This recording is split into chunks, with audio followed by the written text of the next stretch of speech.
ठक ठक ठक दरवाजा खोल बहान के लिंड। मैंने कहा भैया आप गलत एड्रेस पर आ गए हो। उन्होंने दरवाजे पर एक लात मारी जिससे वो ऐसे खुल गया जैसे कभी बंद ही ना था। नाम बदनाम कहता है तो बेटा वो तू है, तू तो गया चूतिए। मुझे बिल्कुल भी पसंद नहीं कि कोई मेरे खेल की बुराई करे और उसे देखने वालों के साथ बकवासबाजी करे। धिरकित ताना कहता है सरकार वो कमेंट्स तो बस एक भद्दा सा मजाक थी, भूल जाओ ना आप उस बात को जैसे वो कभी हुई ही नहीं थी, माफ कर दो यार। नाम बदनाम कहता है साले बहुत टिक टिक टिक टिक उंगलियां चलती है ना तेरी, अब तेरे गंदे से सड़े हुए हाथों को सबक सीखना ही पड़ेगा। वो कहता है रे रे रे यार प्लीज मेरे हाथों को कुछ मत करो, मुझे इनसे बहुत प्यार है, उल्टे हाथ से मैं फोन पकड़ता हूँ और सुलटे हाथ से चरखा चलाता हूँ, समझा करो यार। नाम बदनाम कहता है डर मत मेरी जान, डर मत, मैं ठाकुर नहीं हूँ जो तेरे हाथ काट के तुझे टुंडा बना दूं, क्योंकि मैंने तेरे लिए कुछ खास सोच रखा है। जिसमें नाम बदनाम की चमची उसे बेहोशी का डांट मारकर लंबा लौटा देती है। आगे जब सुबह उसकी आंख खुलती है तो वो अपने हाथों में चिपकी हुई 2 गन देखता है जो नट बोल्ट की सहायता से इस कदर कसी गई थी कि उन्हें खोलने में साले अच्छे अच्छों के पसीने निकल जाएं। धिरकित ताना हेल्प के लिए अपनी गर्लफ्रेंड को कॉल करने की कोशिश करता है पर बात बनती नजर नहीं आ रही थी। अब उसको अस्थमा की बीमारी थी, उसे पंप चाहिए था जिसको वो जैसे तैसे करके अपने मुंह में लगाता है और दबाने से पहले 100 बार सोचता है कि कहीं साला घोड़ा ना दब जाए। जिसके बाद वो अपना फोन उठाता है और उसे अपनी नाक से अनलॉक करता है, जिसमें उसके पास शमशान वालों का मैसेज आया हुआ था कि तुझे निक्स फ्यूरी के साथ लड़ना है, तेरे पास सिर्फ 24 घंटे हैं, तू हारा मरा, शहर छोड़ने की कोशिश की मरा, अगर तू जीतता है तो हम तुझे जिंदा छोड़ देंगे। पर लगता नहीं कि वो जीत पाएगा क्योंकि निक्स फ्यूरी शमशान वाले खेल की सबसे बड़ी खिलाड़ी थी जो 40-40 50-50 बंदों को अकेले ही सुलटा देती थी और अपने धिरकित ताना ने साली कीबोर्ड पर बैठी मक्खी के अलावा आज तक कुछ नहीं मारा था। यहाँ निक्स नाम बदनाम से कहती है हमारी डील का क्या हुआ, मुझे ये खेल छोड़कर निकलना है। वो कहता है ये लास्ट फाइट और फिर तू चली जाना जिसमें तुझे धिरकित ताना को सुलटाना है। अब उसे पता नहीं था कि ये भोफड़ी का धिरकित ताना कौन है, तो वो उसका पता लगाने भेष बदलकर पुलिस थाने पहुंचती है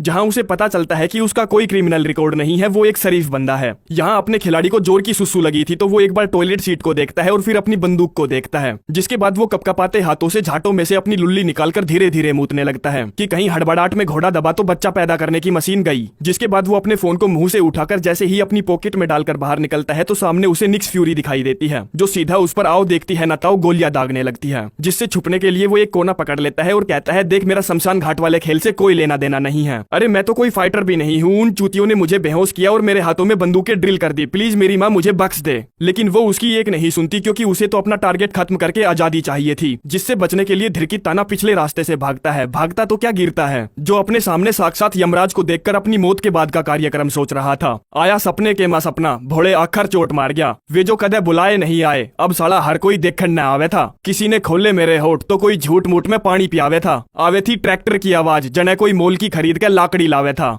घनी गहरी नींदा में भोले, मेरा पिताजी भी मैंने पकड़ पकड़ के जगावे था। फिर लगी जगान दादी, बोली अभी तो मेरा पोता और सोवेगा, मारे थी मेरी माँ किलकारी आंगन के माँ, फूक मन्ना दियो मेरे चांद ने, इसका घना दर्द होवेगा। फिर पड़गा शरीर ठंडा, ना निकलन का सोच था, टपकू था घी के माँ, किमी लाकड़ियों का बोझ था घंटे भर का सांग करके रसम सारे मुंह मोड़ गे, किमी ठाके न मेरी निशानी राख के मैं तड़पता छोड़ गे, तू भी ऊपर बैठा बैठा हास्य से मान ली कि तेरी दुनिया में तेरा ही हाथ का होवेगा, पर कदे धर के देख पाओ इस काला कलयुग में भोला तू भी घुट घुट कर रोवेगा। पर फिलहाल धिरकित ताना जिंदा था, इसीलिए वो अपने आप को बचाने की पूरी कोशिश करता है और पुलिस वालों के सामने जाकर कहता है मेरी मदद करो, जो उसके हाथों में गन देखकर उसे सरेंडर करने के लिए कहते हैं, जिनको वो अपनी बात समझाने की पूरी कोशिश करता है पर जब वो नहीं समझते तो उसे भागना पड़ता है। जिस भागा दौड़ी में उसकी सांस फूल जाती है तो उसे याद आता है कि वो अपना पंप तो घर ही भूल आया। यहाँ निक्स फ्यूरी उसे अपने फोन से ट्रैक कर रही थी जो भागता भागता एक मैदान में पहुंचता है जहाँ उसे यहाँ अपनी ये सतरंगी बालों वाली एक्स गर्लफ्रेंड दिखती है, जिसकी कार में वो बिन बुलाए मेहमान की तरह घुस जाता है और कहता है बहान की लोड़ी फटाफट भगा, बहान की लोड़ी जल्दी भगा,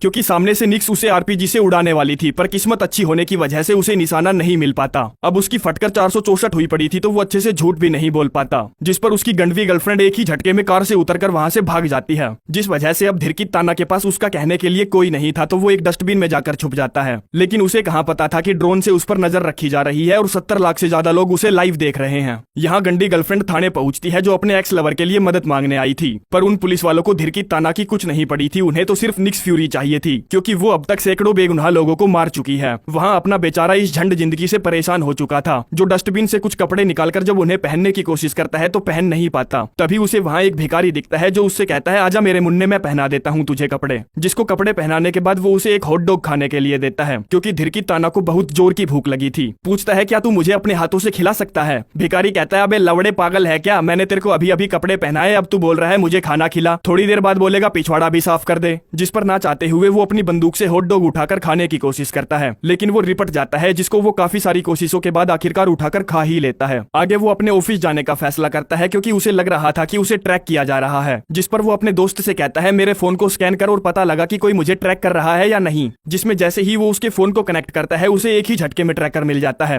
पूछता है क्या मैं इस ट्रैकर को परमानेंटली हटा दूं या ऑन ऑफ करने का फीचर डाल दूं। धिरकी ताना कहता है हटा मत ऑन ऑफ करने का फीचर डाल दे। इतने में उसका आकड़ू सड़ू बॉस वहां आता है जो उसको धमका रहा था कि साले 4 बज रहे हैं, अब आया है तू ऑफिस और ये क्या भिखारियों जैसा रोल बना रखा है, तेरे बाप की कंपनी नहीं है ये, समझा। अब धिरकी ताना की बुद्धि सुबह से ही सटकी पड़ी थी तो वो अपनी पॉकेट से हाथ निकालता है, जिन्हें देखकर बॉस की टट्टी पैंट में निकलने ही वाली थी। कहता है भीषड़ी के जब से मैं यहाँ काम करने लगा हूँ तब से तूने मेरी घींड में बम्बू करके तंबू लगा रखा है, ऊपर से तू मेरी गर्लफ्रेंड पर भी डोरे डालता था, अब बता क्या बोलता है तू, ठोक दूं क्या। इतने में निक्स वहां पहुंच जाती है जो उसके बॉस का तबला फाड़कर ऑफिस में धड़ाधड़ अंधाधुन गोलियां चलाने लगती है, जैसे कि उसे गोलियां गेहूं के दाम में मिली हो। धिरकी उस पर गोली चलाता है पर उसका निशाना इतना घटिया था कि उसकी गोलियां छत पर जाकर लगती है। आगे जैसे तैसे करके वो अपना फोन लेकर वहां से भाग खड़ा होता है और एक अजीब सी गंदी सी जगह पहुंचता है, जहां फिर से वही निशाना खराब होने की वजह से वो एक सिलेंडर को उड़ा देता है, जिसके धमाके से निक्स फ्यूरी जो खतरनाक गुंडी बनकर दिखाती थी भयंकर वाली डर जाती है, क्योंकि बचपन में उसके साथ एक हादसा हुआ था। धिरकी चाहता तो उसे ठोक सकता था पर वो उसे बिना ठोके ही वहां से निकल लेता है। आगे वो अपनी एक्स गर्लफ्रेंड के पास वीडियो कॉल करके कहता है मैंने तुझे गुड बाय बोलने के लिए कॉल की है क्योंकि मैं ये शहर छोड़कर जा रहा हूँ, लेकिन तभी नाम बदनाम उसे किडनैप कर लेता है। कहता है तेरे पास अब सिर्फ 6 घंटे बचे हैं, निक्स को मार या खुद मर जा वरना तेरी गर्लफ्रेंड तो गई तेल लेने। जिस पर वो एक जंक यार्ड में जाके अपने फोन का ट्रैकर ऑन कर देता है। फिर वो पुलिस वालों को फोन करके कहता है अगर तुम्हें निक्स फ्यूरी चाहिए तो 10 मिनट में यहाँ आ जाओ क्योंकि वो भी यहाँ आने वाली है। आगे वो अपने फोन को रखकर जब वहाँ से जाने लगता है तब उसका सामना 2 गैंग से होता है जो यहाँ नशीले पदार्थों की डील करने आए थे। अब इससे पहले कि वो उसे ठोकते निक्स वहाँ पहुंच जाती है जो अपनी मशीन गन से सबको भून डालती है, क्योंकि उसे ही धिरकी ताना को मारना था वरना उसे आजादी नहीं मिल पाती। जिस मुठभेड़ का फायदा उठाकर वो वहाँ से भागने लगता है, लेकिन तब तक पुलिस वाले वहाँ पहुंच चुके थे जो उसे अपनी बंदूक की नोक पर पकड़ लेते हैं, जिनको वो समझाने की कोशिश कर रहा था कि यार मैंने कुछ नहीं किया, मैं एक शरीफ बंदा हूँ कीबोर्ड चलाने वाला। लेकिन दोनों ऑफिसर में से कोई भी उसकी एक नहीं सुनता क्योंकि इस ऑफिसर की तो निक्स फ्यूरी बेटी थी। दरअसल आज से 16 साल पहले इसने नाम बदनाम को पकड़ लिया था, जिसका बदला लेने के लिए उसने इसकी पूरी फैमिली को कार में बैठाकर बम से उड़ा दिया था, जिसमें से वो और उसकी बेटी निक्स ही बच पाई थी। जिसकी वजह से धिरकी ताना समझ जाता है कि यही वो कारण है जिसकी वजह से निक्स उस धमाके को देखकर भयंकर वाली डर गई थी।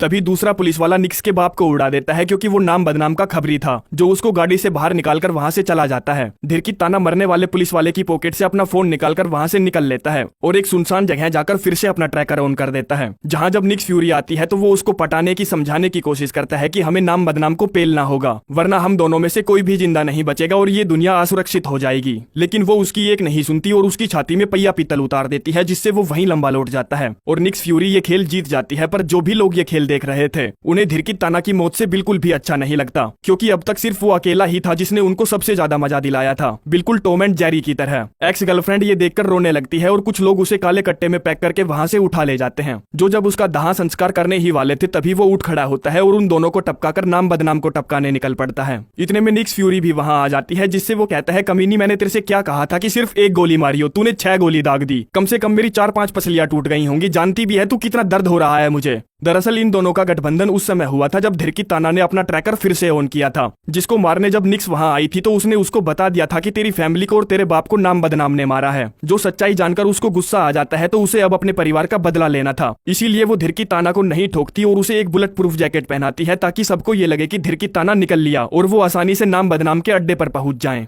यहाँ अब तक दोनों ने मिलकर मारधाड़ शुरू कर दी थी। कत्लेआम इस कदर चल रहा था जैसे इंसानों की कोई वैल्यू ही ना हो।